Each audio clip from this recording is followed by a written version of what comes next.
everybody, and welcome to another day of February homemaking.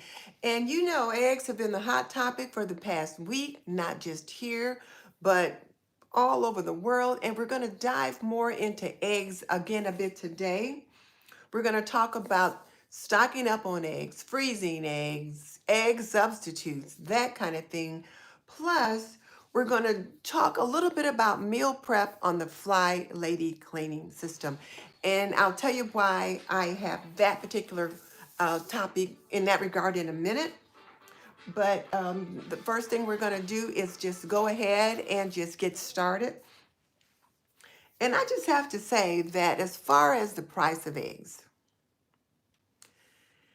it has just been crazy. And it's really kind of funny because, you know, for those of you that have been following me, you know that my cousin, well, we have a relative that's in the hospital, and I've been running back and forth up there to sit with her, to check on her, that kind of thing. And one of the things that I asked her today, because she started to kind of come more awake, they took her tube out, they've taken out some of the lines that she's had in. And so I said, and they were in the process of trying to remove another one, like one of the central lines they had in up here. And so I said, what do you think about the price of eggs? I was trying to distract her while the nurse was doing that work, and she says, ridiculous. So, and you know, it wasn't as loud as I said it, but it was just enough to kind of get her mind off of what was going on. So even despite her illness and hospitalization, she still thinks the price of eggs are ridiculous. So, hey, Welch fam from Las Vegas, it is good to have you with me today. So, let me just say one of the things that you guys know that I've been talking about is freezing eggs. I had at a couple different times picked up eggs at the store. So, I had about 4 dozen eggs in the fridge. And I thought, okay, I don't want these eggs to go bad. So how can I preserve them? And I had heard some talk about freezing eggs. And so I thought, let me try that. So I did freeze them. And I think I showed you yesterday, or maybe I didn't, but let me grab them out of the freezer. I didn't want to have them sitting here while we were talking because they start to thaw pretty quickly. So let me grab them real quick. And I've got them close by, and I'll show you what they look like.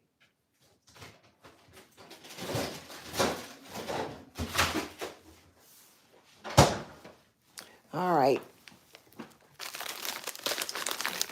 So this is what they look like. This, I'll take one out and just kind of hold it up, but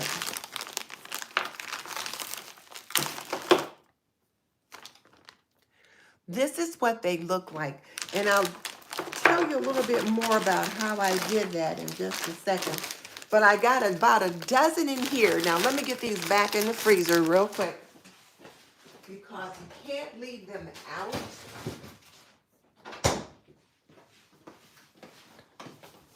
So now let me tell you how I froze them. I used these muffin pans, and what I did was I sprayed these muffin pans just a little bit at the bottom, just so that they would pop out a little easier. And then I froze them overnight, and then I ran a little bit of water over them because they didn't just like fall out. They were still stuck in the pan. So I ran water over the bottom to loosen it up. And then I turned them over and I just kind of, you know, dropped them on the counter a couple times. And then I took a butter knife and just slipped it down the side like that, and they popped right up. And so I popped them out. I did 12. I popped them out and I put them in a freezer bag, and I labeled it with the date that I froze them. And you can keep them in the freezer bag for about a year. So there's that. Now, what I had thought I would do would be to freeze them and then put them into these little ice trays, and then these silicone ice trays, and pop them out that way. Well, even in my smaller, like my mini muffin tins, I'm using large eggs or extra large eggs, and they were too big for this, but they worked out just fine in this. Now, here's the other thing. I took 2 out, set them in the fridge so they could thaw overnight, and then this morning, hubby cooked them. He made them easy over, and they were delicious. Now, he had to kind of prick the yolk a couple of times when he was cooking them, but he did them easy over, and they were just fine, just fine. He made like an egg McMuffin because he put them like between some bread, and I just ate mine with salt and pepper and knife and fork, and they were delicious. So I certainly recommend that. Now, when you put them in the freezer, if you're going to freeze the eggs whole, you're going to crack one in, drop them in, and then, well, spray the muffin pan first. Then you're going to crack the egg and drop it in. And I could just do one real quick, just in case you guys missed this yesterday when I talked about it. So I'm going to spray. Let me turn you around. Why don't I turn you around this way so that you can kind of see what I'm doing. So I'm going to spray that way. And then you grab an egg. And I've got another dozen that I plan to put in the freezer. So I'm just going to do a couple right here.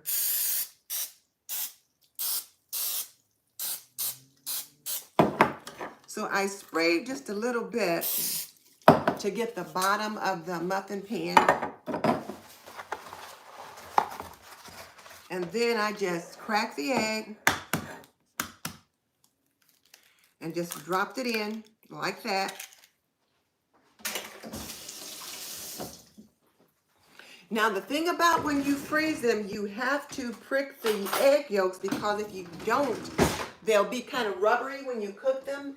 And you also need to put just a little bit of salt in the yolk to keep it. So what we're going to do now, we're just going to,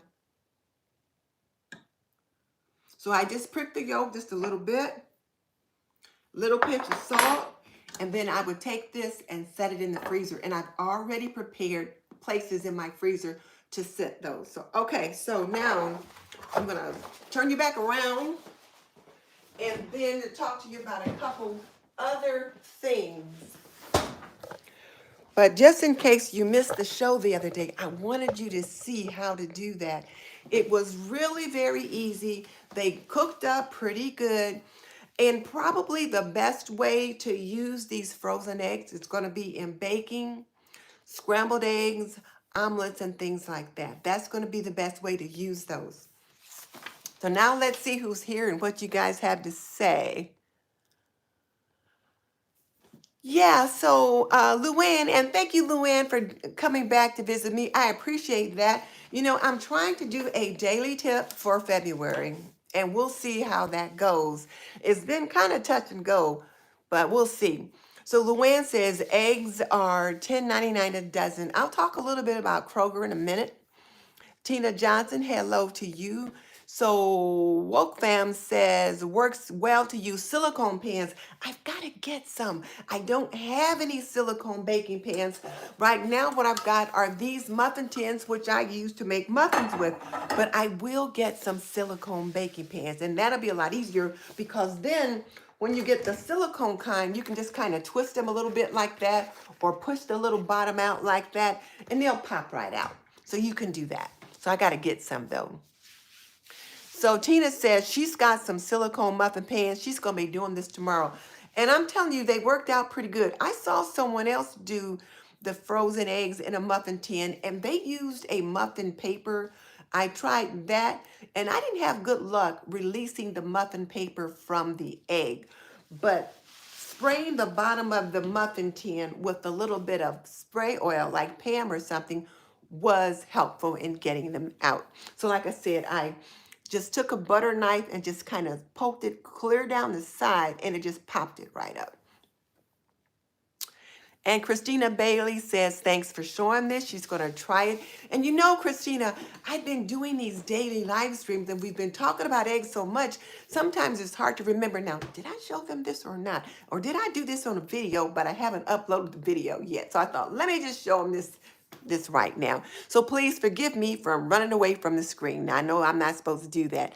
Hey, Brenda and Tam, party of 6, other than egg salad, what can you use cooked egg yolks for? That's a good question. You can make deviled eggs. Some people call them angel eggs, but you can make angel eggs or deviled eggs, which you boil your eggs, you slice the egg in half, take the yolk out, and mix it up, and then you put it back into the middle of the egg where the yolk was, but you've added some mayonnaise and other spices to it. You could do that. I'm not sure what other recipes other than you could put it in tuna salad, egg salad. I'm not sure what else you would do with the yolks of eggs other than in baking. Many times when you're doing baking, they call for to separate the eggs and just use the yolks, but I don't do many recipes that call for that. Luann says probably use parchment paper in the muffin pan. You mean like cut it out and put it in the bottom of each muffin pan? I suppose that would work, but that's a lot of work. I mean, you'd have to trace the pattern and put it in there. I'll see. I'll see. But that has been my experience. I wanted you to know that I did freeze some. When you do freeze them, you have to thaw them overnight in the refrigerator. But what I did was I put them in that baggie. There's like a dozen in there, and then I can get them out as needed. Now they did stick together just a little bit, but you saw I was able to just to kind of, with a little bit of pressure, that one egg popped off, and those are individual egg portions. The other thing you can consider doing is whipping the whole egg up, and then maybe when you cook eggs, you might cook two or three at a time.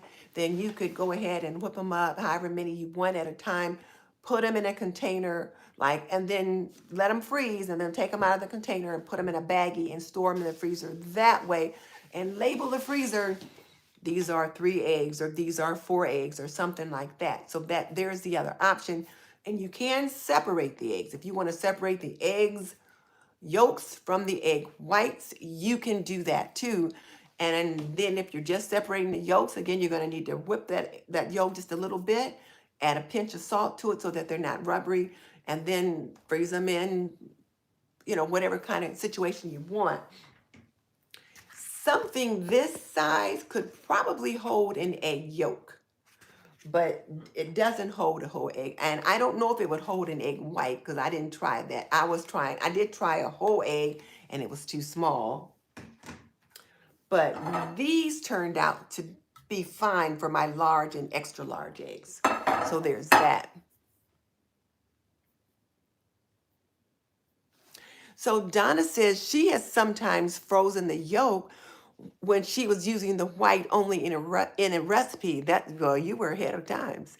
She cut a little square of plastic wrap to twist and fold around the yolk and put that in a small container. Then you gotta like peel that plastic wrap off once it's frozen. Should come off pretty good. That's a good idea, Donna. Like I said, you were ahead of your time because we haven't been doing that. So Christy went to Aldi today. I couldn't get to Aldi. We went to Kroger. Like I said, we had been up at the hospital and we were on our way home. So I said, can we stop at Kroger? Because I wanted to see what they had. And so that's where we stopped. But there was no way we were going to be stopping somewhere else. But Aldi had eggs at $5.39 a carton, which is up $1. And she bought 2 just in case. They're $6.39 next week. And Aldi's, you can only get 2 cartons at a time. There was no limit at Kroger, but at Aldi, at least at the Aldis in our area, you could only buy 2 dozen at each visit at the store. So there's that. So we talked about how to freeze whole eggs if you're going to use them for scrambling or for baking. And again, you can whisk it, put it in the muffin tin, or you could just drop the egg in, prick the yolk with the yolk just a little bit, pinch of salt, freeze them that way. Works out just fine. As far as the egg yolks can get thick and glutenized, or should be thick and get kind of gelatinous when frozen. So one of the things like I said, a little pinch of salt, whip it up a little bit, and that'll help keep them okay. Or you can add a half a teaspoon of sugar per yolk if you're going to use it for baking. Since I don't know what I'm going to use the yolk for at this point, I'm probably going to go with the salt, and I'm probably not going to be separating my eggs at all. For egg whites, You can freeze them as is in your ice cube tray. But if you're going to be using them to make meringue, you might want to whisk them up a little bit before you put them into the ice cube tray.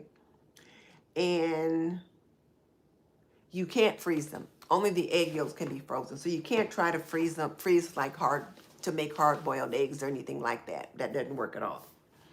So when I went to Kroger today, when I first got there, the store was packed. I went immediately to the egg counter because I wanted to see what was going on with the price of eggs there. And I saw a lot of empty spaces.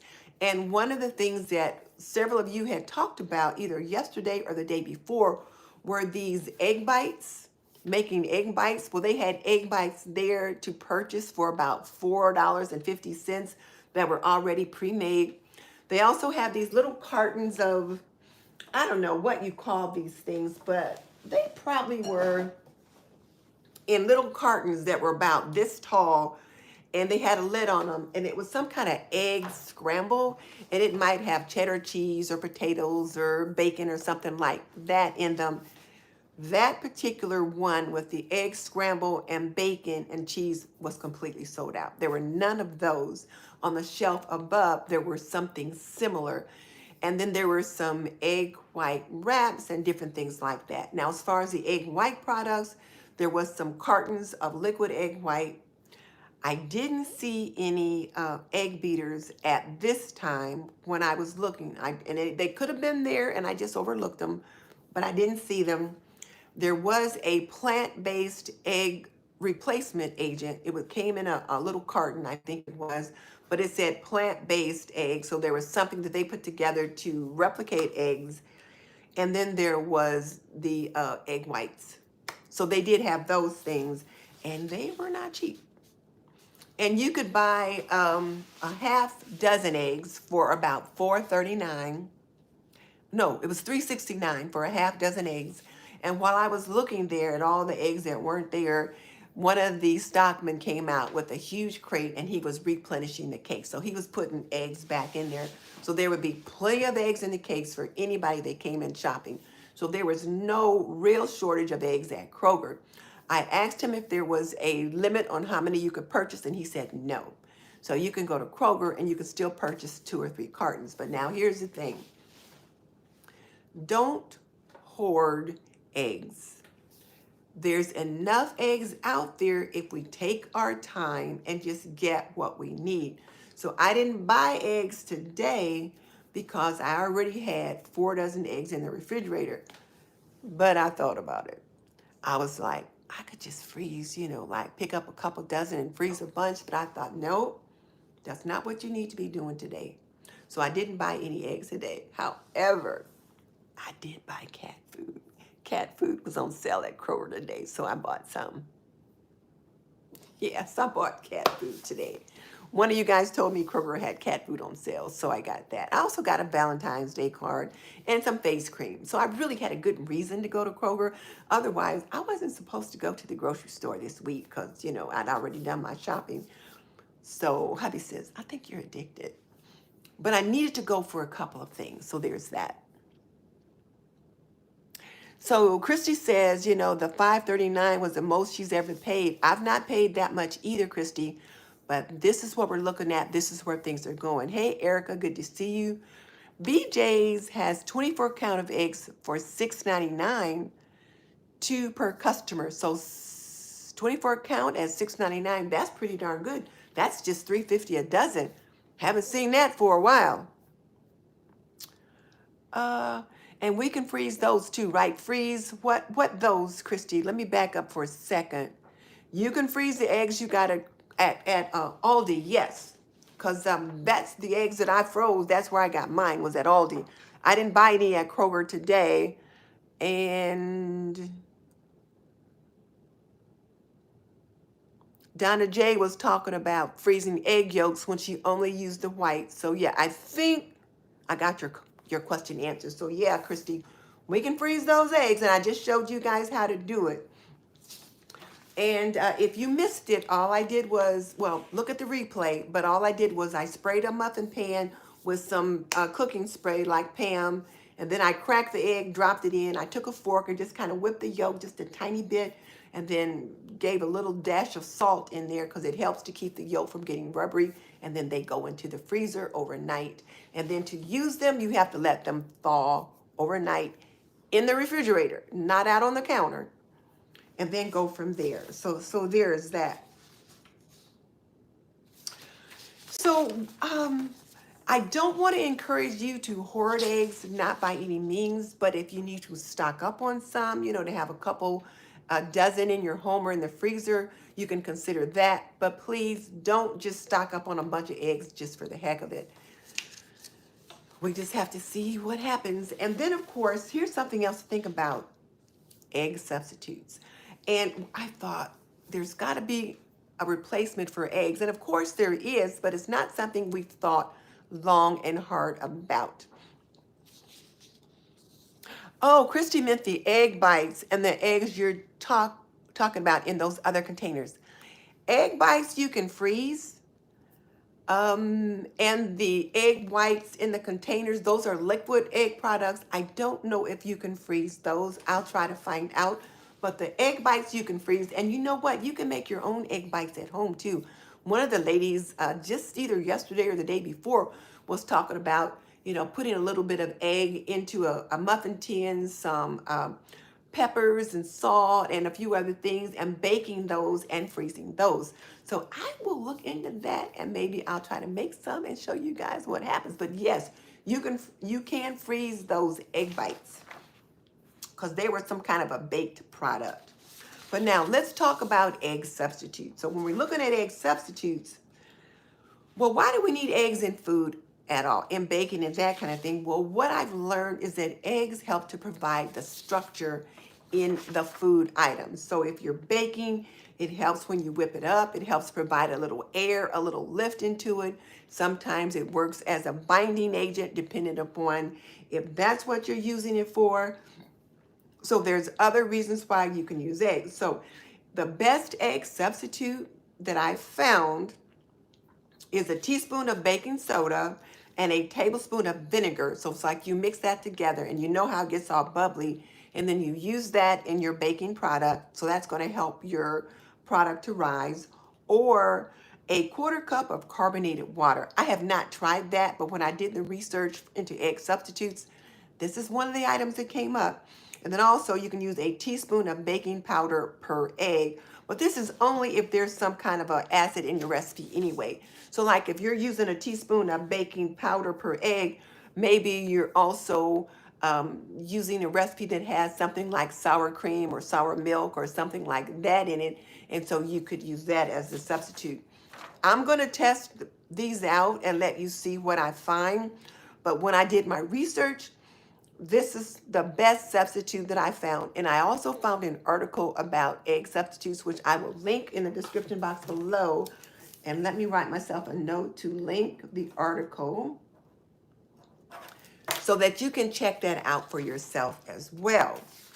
For light and fluffy texture, and who doesn't want light and fluffy pancakes and quick breads like biscuits and those kind of things?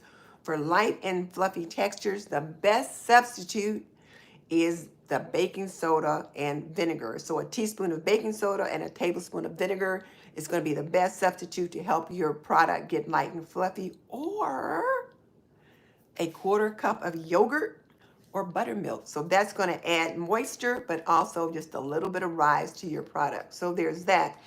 And then for your egg-based dishes like scrambled eggs and quiches and those kind of things, you're looking for texture, you can use aqua fiber. Now, what the heck is aqua fiber? I'm thinking aqua fiber, water, aqua faba. Well, how many cans of chickpeas or garbanzo beans have I opened over the past years and dumped the liquid in it out? That liquid that's in the can of chick beans is gold, because that liquid is called aquafaba. And you can use it in place of eggs. Who knew? I certainly didn't.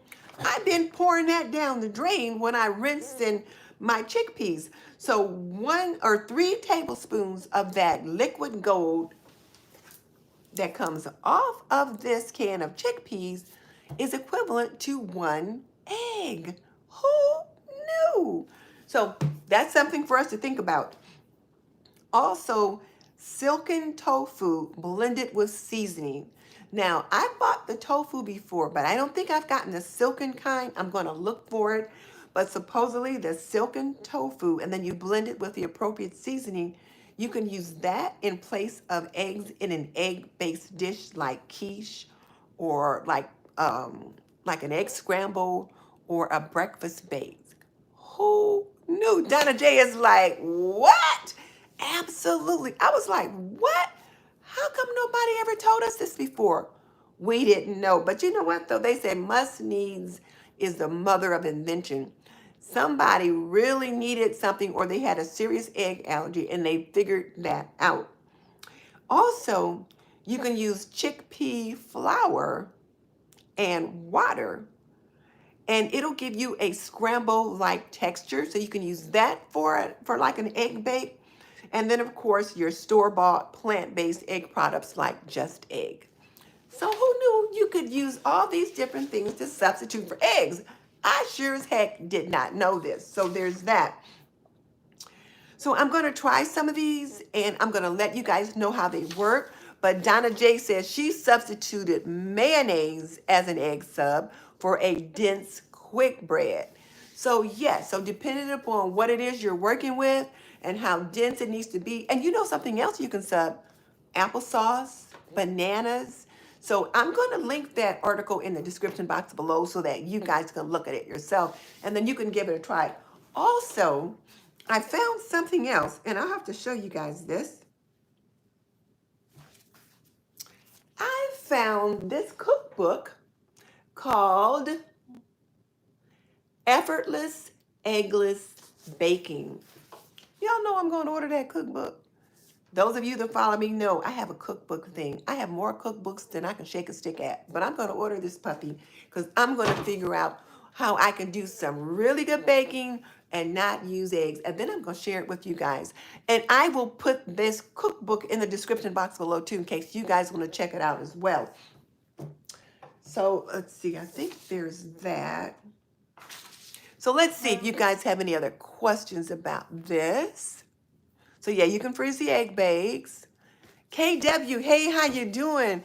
I heard you could use custard as an egg substitute in some instances. Do you know when and how to do it?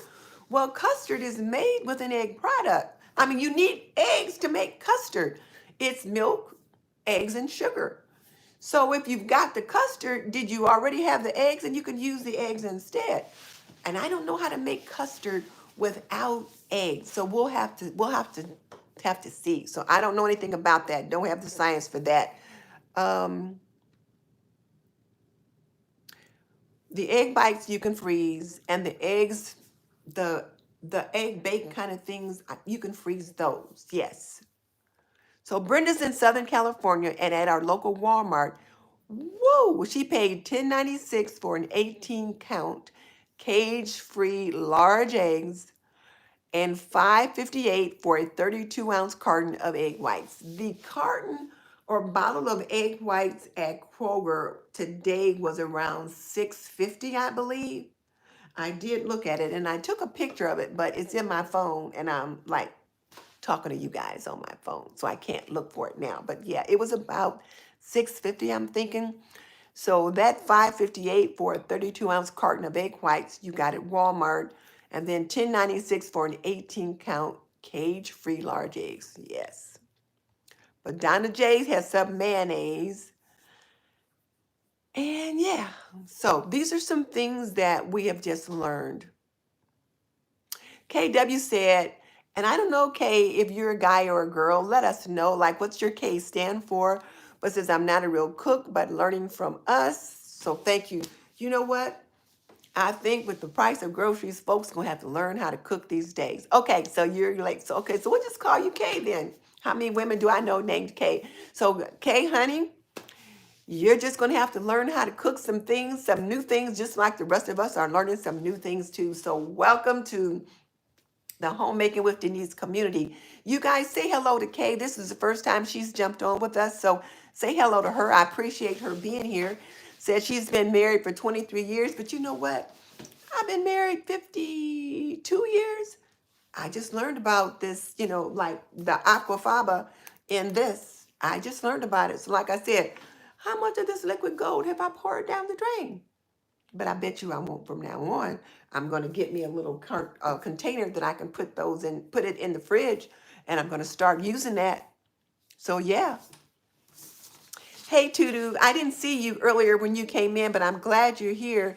And thank you for you guys. Thank you for welcoming Kay to our little community. We like to have new people, and we like to share when we can. So now let me answer a question.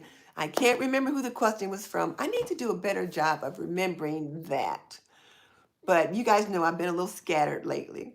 So yesterday, when I was looking at the comments, one of the ladies asked, how does meal prep work into the Flylady cleaning system? Because you guys all know I use the Flylady cleaning system to manage my home. So I did respond back to her in the comments, but I wanted to share that with everyone because I thought, well, there might be a few people that have that same question. So this is how it works. So first of all, I take care of my morning routine, which includes getting dressed to shoes, and then when I come downstairs, if I'm going to hit the yoga mat, I do that. I bring the laundry down with me. I start a load of laundry. I unload the dishwasher. I forgot. See, dishes. I unload the dishwasher. I start a load of laundry, and I am drawing a blank on that morning routine. This is crazy. But yeah, so yeah, dishes, laundry, bed. Oh, I make the bed. Dishes, laundry, bed. So that's what I do kind of to get started on those things. And then I will think about what we're having for dinner that day. If I plan ahead, now I've got the meal plan for the week, but if I don't, then I'll think about it first thing in the morning, and then I'll get something out of the freezer and put it in the fridge to thaw out, or I might put it in the microwave on auto defrost. Yesterday we had smoked pork chops. Oh my goodness, were they delicious. We had a Sunday dinner yesterday because we had a weeknight dinner on Sunday. So I took the chops out of the freezer before we did yesterday's live stream, put it in the fridge so that it could thaw out. And then what I'll do is around 4:30, I'll do a hard stop and make dinner. So I already know what I'm making so that at 4:30, I'm not saying, oh my God, what are we going to have to eat? I forgot to make dinner. No, I've got my routine started that morning, and part of it will be if I didn't take it out of the freezer the night before, I'm going to get it out of the freezer that morning. And if I need to auto defrost it before I'm ready to cook it, I can do that. But I'll do a hard stop at 4:30 and start preparing dinner because I like to have dinner on the table no later than 6 o'clock. When I was a young homemaker, when I was young at one time, the kids usually got home about 3:30, 4 o'clock until they started after school activities. Hubby usually got home around 4 o'clock until it was time to do his after school activities if he was coaching or whatever. And so then he was usually home closer to 6. So I just felt like 5:30, 6 o'clock was a civilized time to have dinner. And so I had dinner ready to go by 5:30, but no later than 6 o'clock. And so that's why I do a hard stop at 4:30. That also just gives you time to prepare so that if you can have dinner done and on the table by 6, you can have dinner as a family, get everything cleaned up. Everybody helps in the after dinner cleanup. And then while you're doing the pots and pans, kids are wiping down the tables or hubby's doing something or another. Everybody doing something age appropriate. And you can have that kitchen taken care of within 15 or 20 minutes. Then if there's any more homework to be done, that can happen. Beds, baths, teeth, story time, whatever needs to happen, you have time to do that. Once you get the family to bed, then you've got time to take care of you. So, Superstar Bella says, reminds me of the home ec class in middle school. You know, Superstar, though, Bella, the problem is that they don't have home ec in school anymore. So some of these things that we're talking about on Homemaking with Denise, people have not learned. And so my goal is to teach those traditional homemaking skills to today's homemakers, which is not just, a mom and a wife, I mean, a husband and a wife and two kids. Homemakers today could be you, it could be you and your boo. It could be a single mom with a family, single regardless of what situation, divorce, widow, the dad just took off, whatever. But it could be a single mom, could be a newlywed couple, could be empty nesters. It could be seasoned homemakers like myself that we have well past the empty nest stage. And we're looking at, okay, what do I need to cook for dinner? Appetites have changed and all that kind of stuff. So, yeah, so those are the things that we're trying to do here. So my goal is to really be of service in helping people learn these skills. So that's why for February, I'm trying to do a live stream every day and bring you a new tip for homemaking. So that's what we're talking about.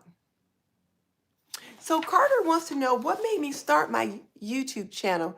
She's only watched a few of my videos and am curious as to what made me start the channel. You know what, Carter? This is going to sound kind of humorous, but I started my channel just to have fun.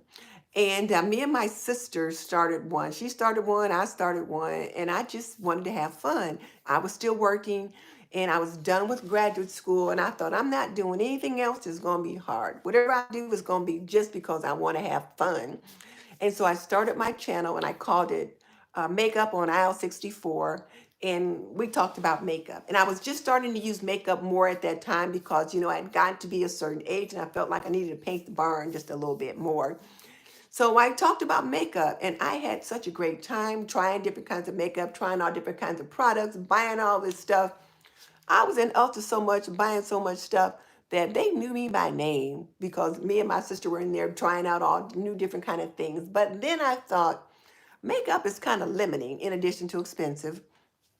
I wanted to talk about more things. So then I changed the channel name to This and That with Denise. So I could talk about a little of this and I could talk about a little of that. But what I found was that people resonated most when I talked about homemaking. And what I learned about myself was I enjoyed that. I'm a retired community health nurse. I taught at the university level and I taught young people, mostly women, how to become nurses and how to become community health nurses. And I realized I enjoyed mentoring young people, but particularly young women. And so my daughter teases me. She said, Mom, you quit teaching at the university and now you're just teaching on YouTube. And I guess that's what I'm doing. But I enjoy sharing my wisdom on YouTube. And I have to tell you, when I first got started, I was a little hesitant because I kept thinking, I am not 35 or 25. I'm not in the mommy stage, been there, done that. And I thought, but I've got a lot of wisdom to share. I have acquired a lot of knowledge. So I thought, I'm just going to go for it and see how people resonate. So I become the YouTube auntie or the YouTube grandma, and people seem to appreciate the life experiences that I've had. So I'm just trying to share that. So that's what I'm doing here, Carter. Watch more of my videos, and hopefully you'll find some things that you enjoy. Now, I get a lot of young men that follow me, and they like to watch my laundry lab videos because they have a lot of questions about how to wash this or how to wash that. I had one young guy that would email me or he would message me almost every couple weeks. He had a new question about his laundry. But and it was funny, but I just helped him out, let him know, because I have some grandsons of my own. One of them who is now in college, and he knows how to do laundry because I've taught him that. So yeah, we're welcoming folks to the club. So guys, welcome Carter too. I don't know if Carter has been here or not before. Donna says she felt like home ec was probably on the way out when she started teaching it, when they started teaching it to the male students. Well, you know what? Men need to know how to do all the things at home that women know how to do. If you think about it, there are many single men that are making and keeping a home. And if you're trying to create a cozy, nurturing space for yourself to live in, and there's a lot of single dads because whatever reason they could be widowed, they're divorced, whatever. There's a lot of single dads out there. They need to know this stuff. And then, of course, my sons, they moved out into apartments and were on their own before they got married. They needed to know this stuff. So, yeah. Yeah, yeah. So, Willie says, great job on shopping for food. You know, it's interesting. It tends to be quite interesting. So, I think I gave you guys the skinny on how I do my meal prep. So she wanted to know how I work the Flylady system or my meal prep into that. What I will do is, take the meat out of the freezer the night before or the first thing that morning. And then you want to thaw it in the fridge. You don't want to sit it in the sink. You want to thaw it in the fridge or put it in the auto defrost in the microwave because you don't want to risk like throwing it out in the sink and then something happening with that. If you have any prep to do, such as like a sous chef, you got to cut up the carrots, the onions, and all that stuff. That's why I started 4:30. But my friend Miss Leona at Ebony, Ivy, and Thyme, she cuts up all of her carrots and onions and celery and that kind of thing when she comes in from the grocery. She washes it up, cuts it up, and puts them in containers in either the fridge or the freezer, depending upon how much she has and where she wants it at that time. So then if I'm making, let's say I'm making,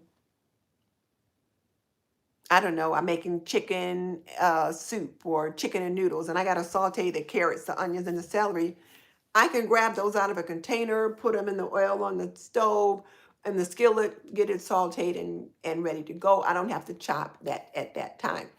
However, I tend to chop at the time. My husband's like, "What are you chopping now?" Because he always like chop, chop, chop, chop, chop. But it's therapeutic sometimes. Uh,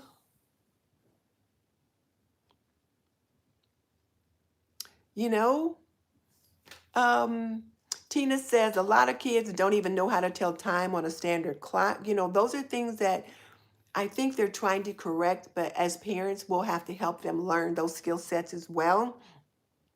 Donna says her son is finally listening to her, even though he's on his own now. Well, that's why he's listening to you now, because he's on his own and he realized, yeah, you know what, Mama made a lot of sense. So now he's trying to learn some of those things that Mama tried to teach him. So Katie said she recently saw my $25 or $30 grocery budget video. She learned to freeze onions and not waste them and now she portions her food. Boom! I'm so glad that was helpful. Yes, I've learned to, first of all, you might have seen me when I'm preparing my onions or whatever, or my carrots or celery for a meal. When I cut off the ends of the celery, I'll put it in once I've washed them all up, I'll cut the end off the celery and put it in a dish. When I need to peel the carrots, I've washed them up real good and I've got a really nice little peeler and I'll peel them into a dish. And the same thing with the onions. I'll cut the ends of it off and I've washed it up real good and I put the peels or the onion skins in a dish.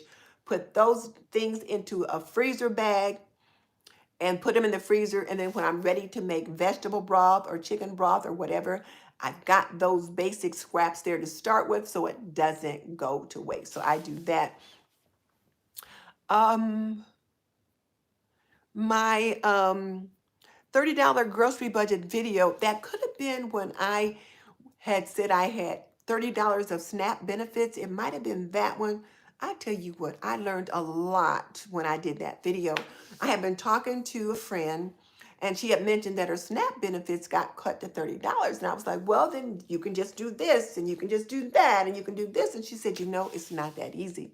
And I thought to myself, I'm just going to show her it's that easy. Well, she was right. It was not that easy. And what I realized, especially with the response that people gave to that video, is how many people are hurting and needing some additional support or some additional skill sets to make ends stretch. So that's why I've started this series of the $30 or the $50, whatever. That's why I've started those, to help people learn new ways or different ways to stretch whatever their food budget is. Uh, hey, Dolores. Now, do I have, I don't know what that is. I don't know what that is. So I'm just going to take that off. Okay. So hey, Dolores. Kay says that she's now doing that as well. She just doesn't know what I'm going to do. I'm not sure what you mean, Kay. Does that mean that you're,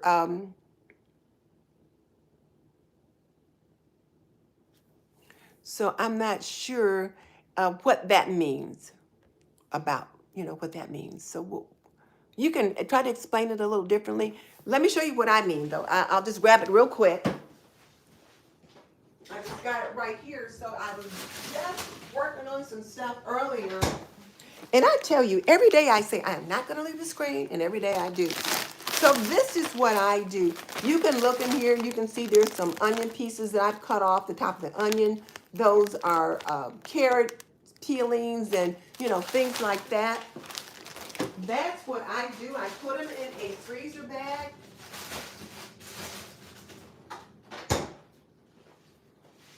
And then when I'm ready to make broth, I'll start with that. A lot of times people will use 2 carrots, an onion, and maybe a couple stalks of celery with some chicken bones or whatever. But since I have those, I don't have to use as many of the good stuff that I'm working with. So that's what I tend to do. So Carter says I was talking about laundry, he had a basket of dirty clothes he kept putting off for a month every day. Every day I was doing like they didn't. Oh, just kind of kicking the can down the road. You know what, Carter? What I encourage my young man that kept asking questions and all of my homemakers, and it sounds like you may be a homemaker yourself because you're creating a space for yourself. 1 load of laundry every day, 1 small load every day, and then it won't be overwhelming. So get that laundry basket, dump it on the floor, sort it out, and then do 1 load. Throw it in the wash, and then when it comes out of the wash, put it in the dryer, and then fold it or hang it up and get done with it. And then if you've got another half to do that one the next day. 1 small load a day keeps Mount Washmore away, and then you don't have a bunch of laundry. And you do want to sort it. If laundry is a problem for you, do sign up for my free Laundry Lab Masterclass. We're going to do that free Laundry Lab Masterclass on March 31st. And after that, I'll also have a challenge that will go along with the Masterclass. But the Masterclass itself is free, so you might want to sign up for that. Oh, I made taco soup. Yes, Kay. So that was the very first video that started it. I have had so many comments upon that video. And one person said, well, you didn't put any tacos in the taco soup. Well, I only had the $30. And like I said, I was simulating the $30 SNAP benefit. So I had told her all these things she could do. And then I thought, okay, I'm going to simulate a $30 budget. And I decided what I wanted to cook, and knowing that this $30 was going to need to last for a month, I decided what I wanted to cook, what could stretch, that kind of thing. And then I went to the Walmart app and put in the different things that I wanted so that I could come up with what I could get for $30. And then I actually went to the store and bought food. Now, a lot of people commented that you can't buy rotisserie chicken on food stamps. Well, I didn't know that at the time. I do now, but I didn't actually have food stamps. I was simulating that process. But what I did learn was you can't buy hot food with SNAP benefits, but sometimes they'll take those rotisserie chickens, if they're a day old or 2 days old, they'll shred them up and then put them in the deli, and then you can buy them cold. But I made taco soup was one of the meals that I wanted to make because taco soup will last from anywhere from 4 to 6. It's 4 to 6 servings. So I was making it for that one person. So 4 to 6 servings, it will last 6 meals. Didn't have anything for breakfast, but she could have lunch and dinner. But it didn't lend itself to me purchasing tacos or taco strips. Halfway through me making some of those things, though, I realized I need to pull some stuff from my pantry because I wasn't able to buy certain items or spices or produce or that kind of thing. So that video really let me know the problems that people are having. And then so many of the people that responded said, I get this much or I get that amount of SNAP benefits. And they talked about it not being enough. And I realized SNAP benefits are meant to supplement what you already have. They're meant, if you have $50 in SNAP benefits, that means you have some money of your own that you're supposed to add to it. But what so many people told me was that they have more month left over when the money is gone. So that means that they don't have enough to stretch. One lady said that she was on chemotherapy for cancer, and she said that I could take care of everything previously, but now that I'm on chemo, I have to eat differently. She said before I might have tea and toast for breakfast and just eat like lunch and dinner, but she said I need to eat more now for the medication and I don't have enough. So there's just so much out there. So my goal is to be of service and to try to help teach people how to make things stretch. That's what I'm trying to do. So yeah.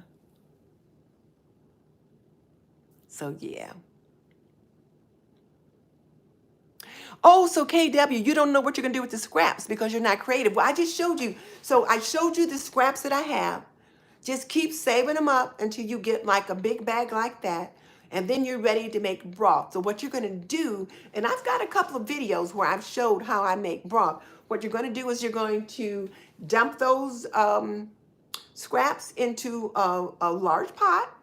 You're gonna cover them with water, fill it up with water, throw in some black peppercorns, a bay leaf. If you've got any fresh herbs, like if you grow any herbs in a pot, you can put some of those in. If not, go to your pantry, add some thyme, some oregano, some different kind of seasonings that you like, things like that. Put those, no salt though, but thyme, oregano, parsley, put that in the pot and just let it simmer for about 8-9 hours. Putting it in a crock pot really helps because it just really kind of helps it to cook down. And then strain out all those little pieces, and then you end up with broth. And then put the broth in cups and put them in the freezer. You can use,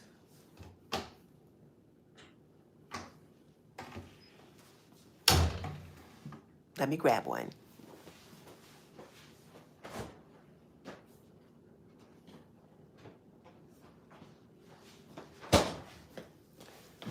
I use these kind of containers to put my broth in. So you can see here, this is it here. I want to make sure my lid's on good. This is some turkey broth that I made. I think I did a video not long ago where I showed how I bought a $7 turkey at Aldi and cut it up for 8 different meals. And then once I took the meat off, I took those bones, put them in the crock pot, filled it with water, and I added some of those scraps, like the ones I just showed you. I added some of those scraps and let it just simmer for a while. And then I ended up with this delicious, rich turkey broth, which I can use now. So that's what you're going to use your scraps for. Yeah, that's what you're going to use your scraps for. Do I have a good recipe for crock pot stew? Sure. What you're going to do is you're going to, first of all, get your meat breaded. And what I always do for that is like I will salt, pepper, flour the meat, get it seasoned the way I want to, and then I will brown it to kind of sear the color on the meat. And then I, cut it up into the size that I want. Or if they're already small, like beef stew meat, then I'll put the salt and the pepper, that kind of thing, in like those little brown paper lunch bags. fill it with flour, not with fill it with flour, maybe put in a cup of flour, put the salt and the pepper, those kind of seasonings in that. And sometimes you can even add like a little bit of nutmeg in there because that does help. And then put the meat in there, shake it up so that they're floured all the way around, brown them in the skillet, and then put them in the crock pot. Add maybe 2 or 3 quarts of broth. Put in your carrots and tomatoes and put a lid on it and let it simmer for a while, and it comes out so nice and tender. And you know, Miss Leona just showed a recipe about a crock pot beef stew, I think a couple of days ago. So do check her channel. I'll try to link it below. I'll put it on here, Leona's crock pot stew. But I've done a couple of those too, so you can try to find those.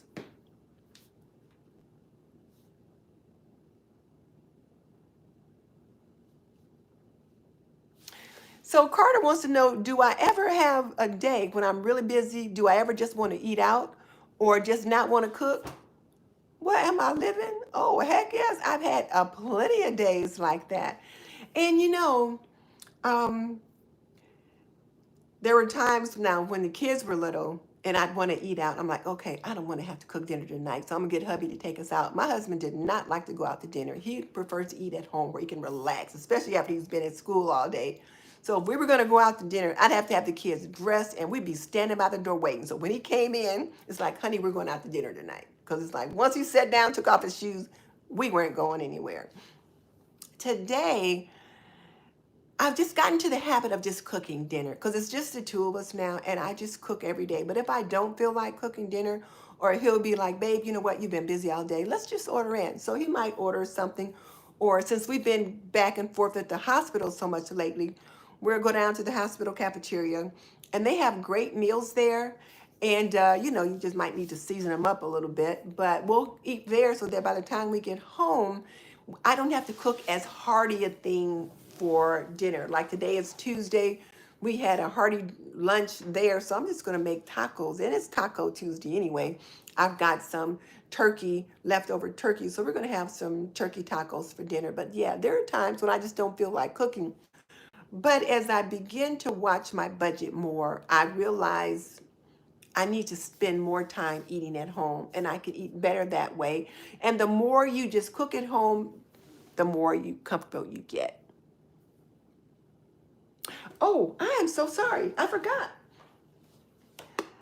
I got these freezer containers at Target, but you can get them at Amazon. I will link them in the description box below because I've ordered a couple of them on Amazon, and especially when I wasn't going out much, I would just order them there. But these are really nice because these are the ball plastic freezer jars, and the lid just kind of pops right off.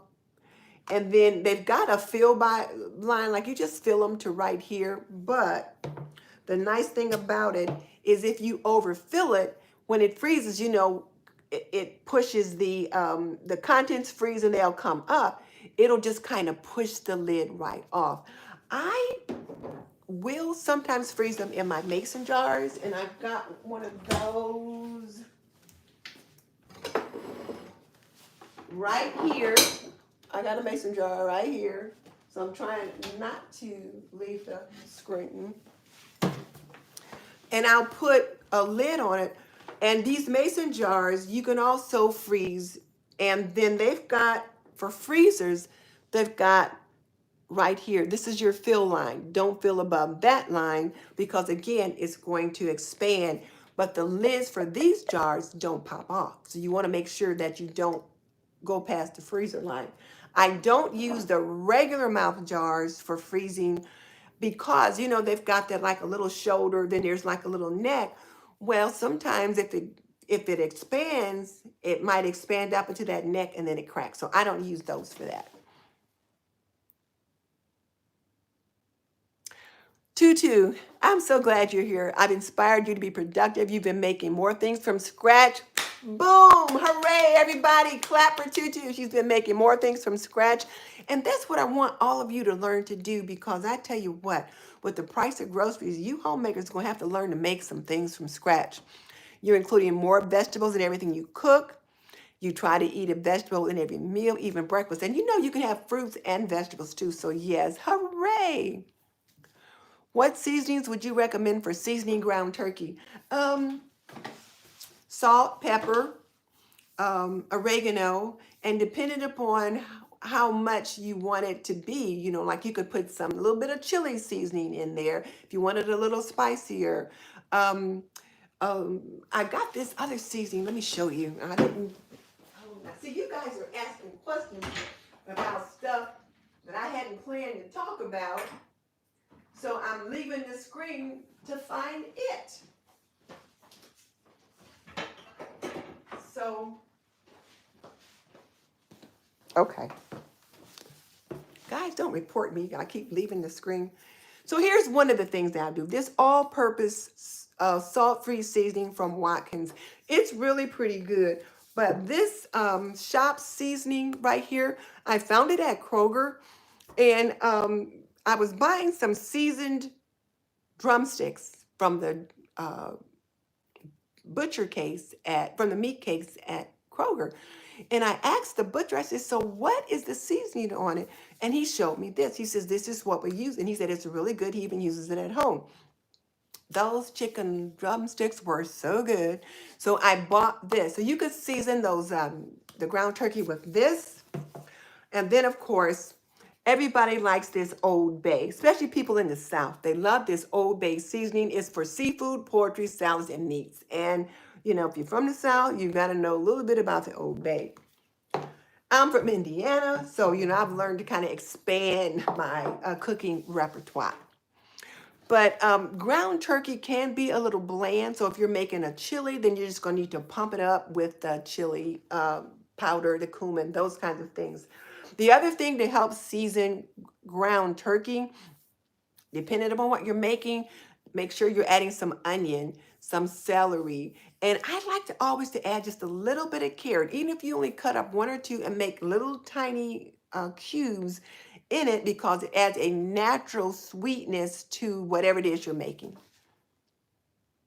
Carter said his favorite restaurant is Chick-fil-A. I love Chick-fil-A. I love their waffle fries. I love their chicken sandwiches. They're very good. And I love their strawberry lemonade. I love Chick-fil-A. You know what, Carter? Thank you. I appreciate that prayer. My husband was asking me today, he was like, look, I'm kind of worried about you because we're going back and forth to check on people and, you know, to help people and all of this. He's like, so what about you? You know, you need to rest more. So thank you, Carter. I appreciate that prayer. Epiphany, how are you? Is my husband okay? Yes, he's in there right now. Is he working on some fish and stuff? So he's fine. It was another relative that we were going to visit. He drives me. I'm not driving right now. So he's been he's been driving Miss Daisy, as we say. And so he has to sit there and wait while I'm doing whatever it is that I'm doing. But no, we're both fine. But you know, when you get to be our age, a lot of family members are also having some issues. So you guys keep the prayers coming. We can certainly use those. So that's what's going on with us. But yeah, he's fine and I'm fine. We just have to, you know, stay prayed up. And oh, Epiphany, you made a meatloaf inspired from when I made mine. And my little 4-year-old loved it. Hooray, hooray. So you know you got 4-year-old love that meatloaf. So I'm glad. And then the thing is, help them expand their palate. Get them to try something else too. Ask them what else would they like to try. Maybe take him grocery shopping once. You don't want to take him all the time because you'll have all kinds of things in that cart. But let them help pick out a vegetable, a new vegetable to try, that kind of thing. Okay, guys, I had not meant to talk this long, but let's make sure I covered everything, because one of the things that I don't want to do is waste your time. Don't want to do that. So I think that's where we are. So I do want to ask if anybody has tried freezing eggs. If you have, leave me a note in the comment section, because we're about to wrap this up now. So I won't see your comments later. But in the comment section, like once the video has stopped being live, let us know whether or not you've Tried peas and eggs. And then what's your go-to egg substitute? That's what I want to know. I would typically think about using applesauce, but what is your go-to egg substitute? Tell me that in the comment section, not in the chat, but in the comments. And then how does meal prep fit into your routine? I told you I'm usually going to start a hard stop at 4:30 and it's 4:35. So I guess I need to get these tacos going. And thank you, Donna and Carter, for putting me on your prayer list.